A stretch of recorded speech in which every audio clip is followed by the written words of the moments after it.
জেলার ডোমজুর থানার অন্তর্গত অতি প্রাচীন এই নান্নার মন্দির।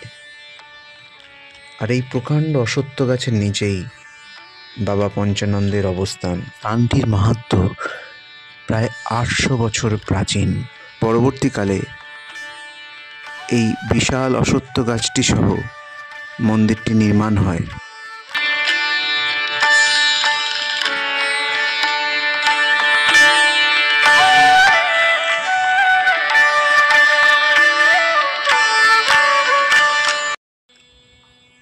এর পাশেই যে ছোট্ট মন্দিরটি আছে তাকে নহবতখানা।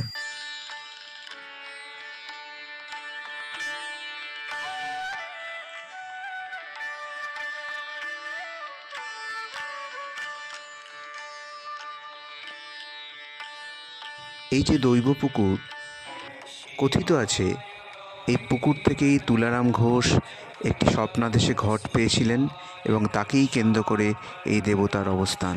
নীলষষ্ঠীর দিনে এখানে লক্ষ লক্ষ মানুষ তাদের মনস্কামনা নিয়ে জড়ো হয় এবং বাবাকে জল ঢালে। দেবতা কখনোই কোনো মূর্তি নয়, একটি ঘটের উপর একটি ডাব।